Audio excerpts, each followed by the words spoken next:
how do you actually manage GM and non-GM in the landscape if you're a grower? So what are the things that you've got to be looking out for so that it can be done in a way that everybody can sell their product? Well, I think that, in the early days when we were working on this, everybody thought, pollen movement was going to be a big, major thing. But what we discovered, and when you start thinking about it, it's what you'd expect, is that when you talk about delivering a whole farm field full of canola, a little bit of pollen that comes from outside gets diluted.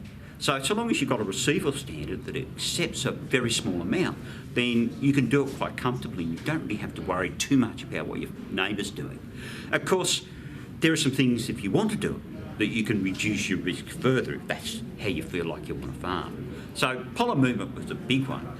The second one that we always felt the big issue was going to be around seed mixture in canola, and I think that's proved to be the case. The big thing's been about low-level presence in seed, getting seed in the wrong places, and once farmers are on top of that, they manage that really well.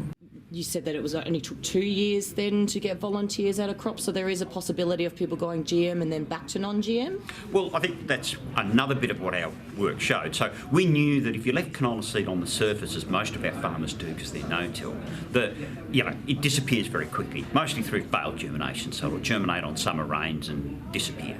And so we knew we could get it out of the system quite quickly. But when you're actually operating in a farming system, you've got all these other things happening.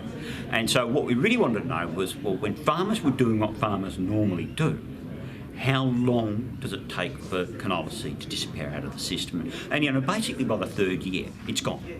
So, one canola every 3 crops, they could quite comfortably go GM and then 3 years later do non-GM. Again, if they want to have a little bit more insurance, you just go on the 4th year. What's coming up now? Obviously, herbicide tolerance is a big issue. Herbicide-resistant weeds are the number one problem in Australia in terms of crop production. And what we're looking at is a whole range of tactics that'll help. And, in my view, if we're going to maintain a no-till farming system, and I think that what we heard today from the growers is that they want to maintain a no-till farming system because it's got huge value both for them and environmentally. So when we start looking at that, we know we're going to have herbicides as part of that. It's just not really practical to do it any other way. But if we just rely on herbicides, we're going to be in trouble. So it's the other things that come in, the crop rotations, being able to deal with the weeds out of the cropping system, so rotating to grain crop years. So in South Australia that tends to be hay, but it might be something else elsewhere. And then we know that we need to stop seed set. So a lot of the research now is around practices that stop weed seeds going back into the soil, how well they work, how to actually include them in our cropping system, how often do you have to do them. And sort of what's the process in terms of being able to do that on a regular basis. So we're looking at trying to deal with weeds, certainly in the work we're doing, we're looking at trying to deal with these weeds 2 to 3 times every year. And what are some of the more successful trials that you guys have been looking at or you've seen when it comes to research in that?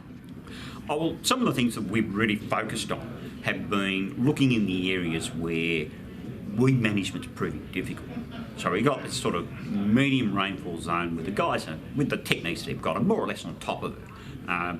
But when you start getting into the really high rainfall areas, the big issue is that they get a lot of ryegrass coming up late in the season. And so how do you deal with that?